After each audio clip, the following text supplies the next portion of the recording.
October 31st was the final day of the year for the Celtic people of the North. And that day was called the Day of Samhain.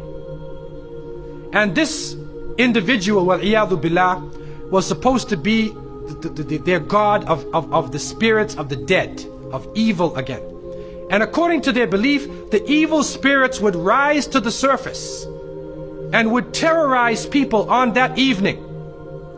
And on that evening, if you did something wrong to a person, they'd come back to get you on that night. So some people would put on a disguise, so you couldn't recognize them on October 31st on that evening, and then they would be safe. Also, they would burn fires. Now the only thing we find left of that is the jack-o'-lantern that they will put inside of their window, made from the pumpkin. What actually happened in Europe is that the church moved All Saints' Day, a day for the saints. They moved it from May 13th to November 1st in 1834 AD.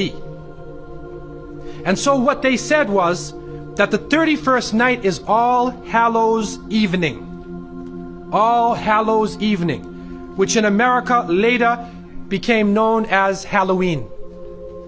Halloween. And they depict the forces of evil. What is happening now is that the children put on disguises. They dress as little devils, little witches, as goblins, vampires, anything evil, and they go out. And now with the new American way, they do trick-or-treat. And they come to your house asking for food. And some Muslims, they send their little children and they're in little disguises. How are you going to dress and go out there? As little devils, little shayateen. And so to send a Muslim child out to trick-or-treat is a demeaning, lowering thing. You ask them to beg people for food. Then they're dressed up as a way that they're not. Then when the candies and things come in the bag, how do you know what it is they actually gave you? Is it halal?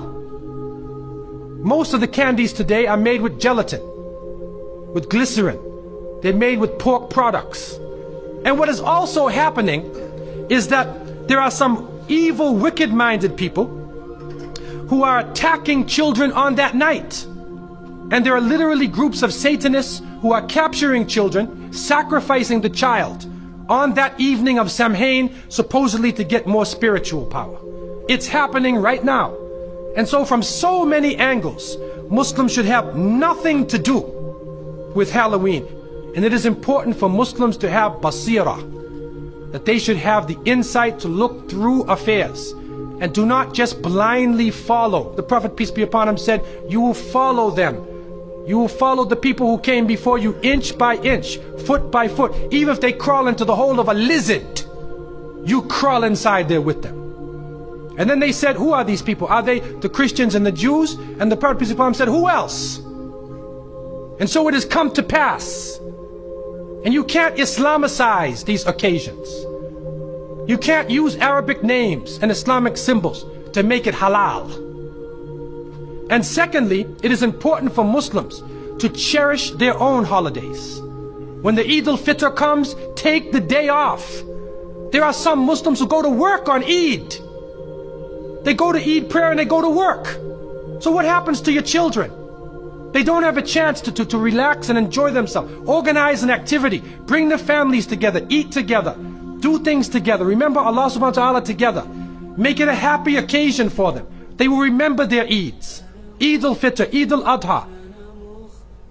If they don't, then they get involved in Christmas, in Easter, in Halloween, where even in the Christian tradition now, it is confusing.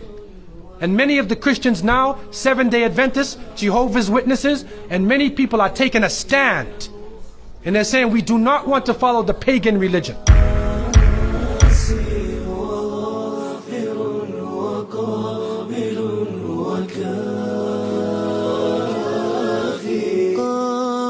قابلتهن ثلاثة بثلاث